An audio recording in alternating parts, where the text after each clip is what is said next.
I did not know the soul could remember things the mind had forgotten. I thought memory lived only in the brain, tangled in neurons and stories. But the first time the light returned to me, I realized memory also lives in the bones, in the quiet behind the heart, in the breath that pauses before a prayer.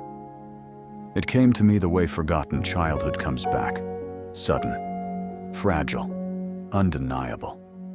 A brightness that was not seen but recognized. I was walking alone, not searching for anything holy, just moving through another ordinary hour, when a soft radiance brushed the edge of my awareness, like someone calling my name without sound. I froze, not out of fear, but because something ancient inside me stirred, like a long dormant garden, waking at the scent of rain. The air around me thickened with a warmth I had no language for. It was not sunlight, though it glowed. It was not fire, though it warmed. It was not breath, though it moved like inhalation. And I felt something inside me respond before I could think. It was recognition, a knowing without detail, a familiarity older than memory, as if my soul whispered, "There you are." And the light seemed to answer, "I never left." I did not see it with my eyes. I saw it the way we see grief, or awe, or beloved faces in dreams, through a sense deeper than vision.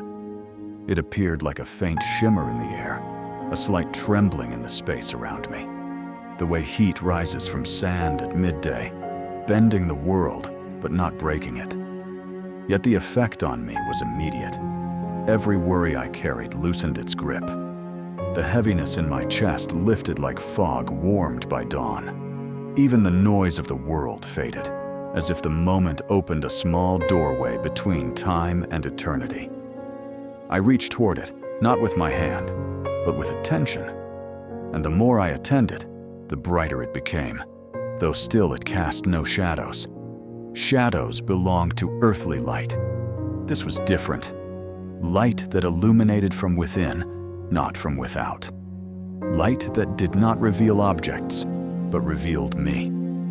I felt exposed in the gentlest way, like letting someone I trust read a journal I had forgotten I wrote. I realized then, this light was not arriving. It was returning. My soul had known it before my story began. It had seen this brightness before it saw the world. It had lived inside it, the way seeds live inside fruit before they fall to the ground. And yet, somewhere along the way, through years, through noise, through fear, I had forgotten. The memory of light had gone dormant, like a buried seed, waiting for the right season. And now it was opening. I stood still as the light traced the edges of my being, illuminating things I had ignored. The tenderness beneath my grief, the longing beneath my anger, the innocence beneath my mistakes. The light did not accuse, it revealed. It showed me that even the darkest moments of my life had absorbed something sacred, like coal holding the potential for diamond. I breathed slowly, afraid that if I moved too quickly, the moment would disappear. But light that belongs to the soul does not vanish. It deepens. It sank beneath my skin, spreading through me like warmth after cold, like remembering a name I loved but had forgotten. My heart beat once, heavy, clear, and suddenly memories I had never lived rushed through me. A vast expanse of gold, a silence alive with presence, a nearness so overwhelming it felt like belonging. I did not know where these images came from. They were not of this world, yet they felt more real than anything I had touched. They were not visions, they were memories.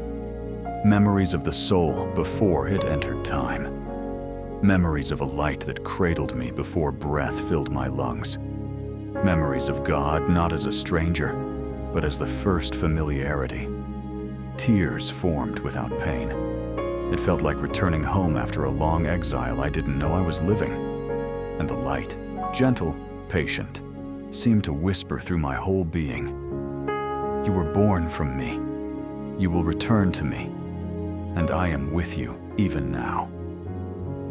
I trembled, not with fear, but with recognition so deep it felt like birth. The world around me resumed its shape, the street, the breeze, the distant noise, but everything looked slightly different, as though someone had cleaned the surface of reality with a soft cloth. I realized I was not looking at the world with new eyes.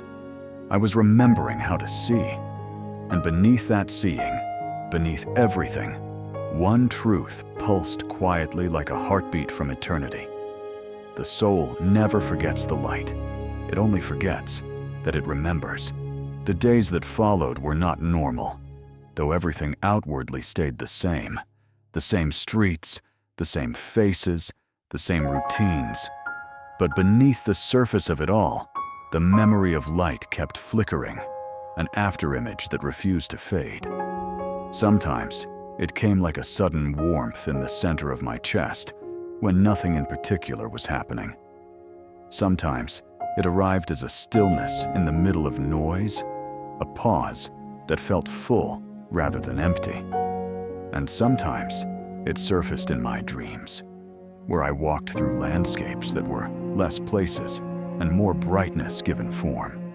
Fields made of dawn, rivers made of reflection, a sky so near it almost felt like breathing light instead of air. I would wake with tears on my face, and no sadness in my heart, only ache, the ache of remembering something too beautiful to fully hold. I began to realize that the memory of light was not content to remain a moment. It wanted to become a conversation. It wanted to be answered. The first answer it asked of me was honesty. Not the kind of honesty that lists sins like charges in a courtroom, but the honesty of simply admitting how far I had wandered from my own deepest desire. The light did not condemn me for forgetting. It invited me to return.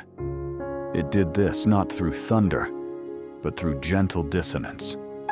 Every time I tried to lose myself in distraction, a small, quiet unease would rise within me, like a note slightly out of tune. Every time I spoke from ego, exaggerating or performing, I felt the light dim just enough for me to notice. Not as punishment, but as a reminder. This is not who you are. And every time I chose truth instead, even in small things, a warmth flowed through me like affirmation from an unseen source. It was as if the light was teaching me how to live in harmony with who I had always been in the mind of God. I started asking questions into the silence, not expecting answers, but unable to resist the urge to speak to the one I now recognized as the origin of this light. "Where were you?" I whispered one night, in the moments that broke me. The answer did not come in words. It came in memory. Not of the pain that I already remembered, but of small, almost invisible kindnesses that had been present at the edges of my suffering. The hand that steadied me. The stranger's gaze that did not look away from my tears. The unexpected laughter that cracked open a day of heaviness like light through a closed curtain. The memory of light rearranged my past, not by erasing the dark, but by weaving glimmers of presence into it. I realized that the light had always been there, hidden beneath the obvious, like embers buried under ash. My soul had noticed, even when my mind had not. That was why, even at my lowest, I had never fully despaired. Some small part of me had remembered. Another question rose. Why did I forget you so easily? This time the answer felt like a caress of understanding, a compassion that did not excuse, but embraced. Images passed through me of a world so loud, so fast, so fractured, that it trains us to remember fear more quickly than love. The light did not accuse the world. It simply showed me how much noise it takes to drown a whisper. And yet the whisper had survived. The memory of light within the soul is stubborn. It hides beneath sarcasm, beneath cynicism, beneath the practiced indifference we wear to protect our tenderness. But it survives. It waits. It glows faintly under all the armor, waiting for a crack. One evening, I found myself sitting alone in a dim room. No music, no screens, just the faint glow of streetlights slipping in through the blinds. The quiet felt heavier than usual, thick with possibility. I closed my eyes and did something I had never truly done before. I let myself long. Not for success, not for approval, not for something I could name on a list, but for the source of the light itself. The longing rose from a place below thought, a place too deep to perform. It felt like a tide drawn by a moon I could not see. My chest ached with it. And into that ache, the light descended. Not as a gentle brush this time, but as a slow, steady flood, filling every space inside me that I had once believed was empty. It did not explode. It expanded. It grew brighter and brighter, until it seemed my very bones were lit from within. I felt no fear, only surrender. And in that surrender, the memory sharpened. No longer was it just a vague sense of having known something beautiful. Now it was specific, precise, almost unbearable in its intimacy. I remembered being held in a gaze that saw me before I was formed. I remembered being called, not by name, but by essence, by everything I was meant to become. I remembered joy without opposite, peace without edge, love without condition. It was not imagination. It was recognition. My soul was recognizing its origin. The more I remembered, the more I understood why life on Earth had always felt slightly off-key, like a song played in a different key than the one it was written in. There is a divine key the soul remembers, a pitch of love, a tone of truth, and everything that does not match it leaves us restless. The memory of light was that key, and now that it had returned, I could no longer pretend I did not hear the dissonance in the ways I had learned to live. The light did not demand I fix everything at once. It simply kept shining, exposing gently, inviting patiently. It showed me the gap between who I had become and who I truly was. Not to shame me, but to awaken my desire to bridge that gap. I realized that conversion is just another word for remembering.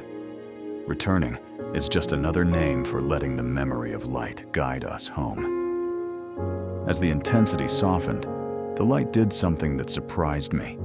It moved outward. I felt it shift from the center of my chest into my eyes, my hands, my breath. It seemed to say, I did not return just to be remembered. I returned to be given. And suddenly, I understood. The soul does not remember the light only for itself. It remembers so it can become a window. The night the light moved into my hands was the night I realized remembering is not enough. Memory must become motion. It must become embodiment. The glow settled into me like an instruction written in radiance rather than words, a command that felt less like obligation and more like breathing. I lifted my hands without thinking, and for a moment I saw them differently, not as tools, not as extensions of will or habit, but as lamps. Lamps meant to carry something older than time. Lamps that were never supposed to remain empty. The world around me felt newly fragile, not in a way that inspired caution, but reverence. Every face passing by on the street seemed illuminated from the inside by a light they themselves had forgotten. I could sense it flickering beneath their worries, dim beneath their exhaustion, buried beneath their armor. The memory of light had taught me how to see again, and now everything shone, faintly, quietly, beautifully. Even sorrow glowed, like a lantern covered in dust. Especially sorrow. I understood then why compassion feels like recognition. It is the light in me bowing to the light in another, even when they cannot see it for themselves.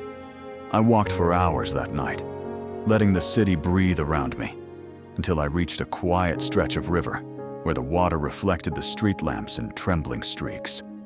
The memory of light stirred again, reminding me of something I had forgotten, even in the midst of remembering. The light does not return only to comfort. It returns to commission. "What do you want from me?" I asked into the dark, though I already felt the answer forming. And the answer came not as a voice from above, but as movement from within. "Let what you have seen become what you give. Let the memory become incarnation. Let the light find others through your life." I resisted at first, not outwardly, but in the small, familiar way the soul hesitates when called beyond its comfort.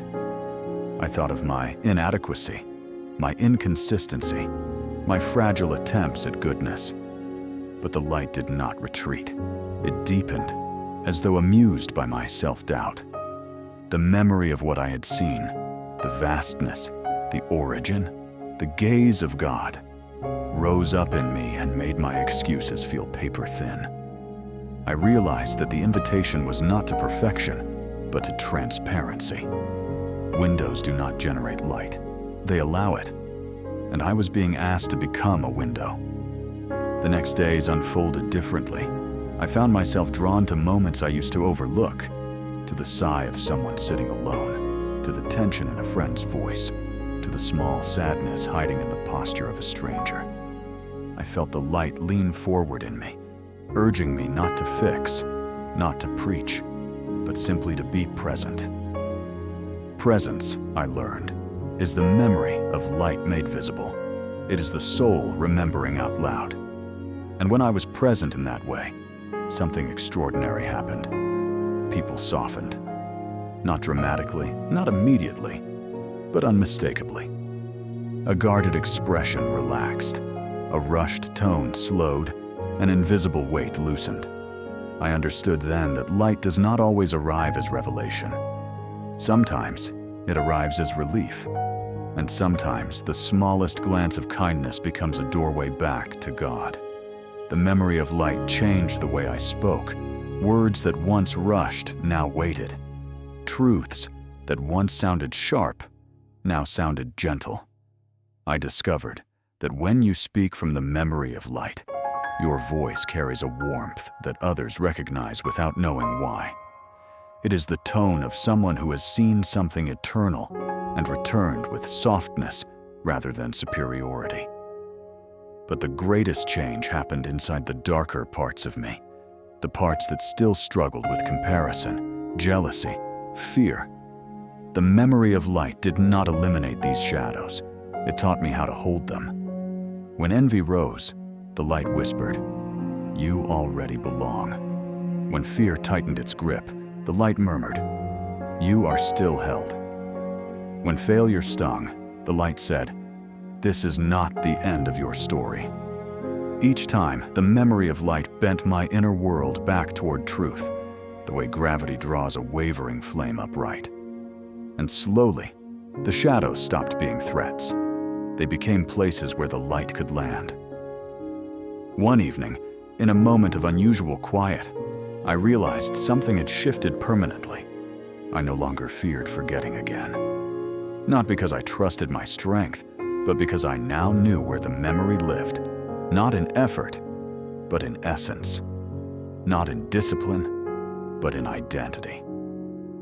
The soul does not remember the light the way the mind remembers a fact.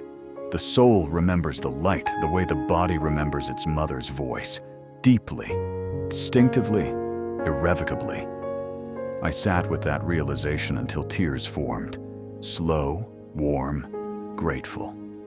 They fell silently, and as they did, each tear shimmered with the reflection of something brighter than grief. It was then I understood the final truth. The memory of light is not a memory at all. It is a presence that never leaves, only waits. A presence that lives beneath every fear, every failure, every longing. a presence that calls us again and again to return to who we truly are. Bearers of the first light, carriers of the eternal flame, windows through which God shines into the world. When I stood to leave, the world looked unchanged. But I had changed, and as I walked back into the night, the light within me pulsed once, soft but unmistakable, like a quiet vow. You will not forget again. I am the memory, and I am here.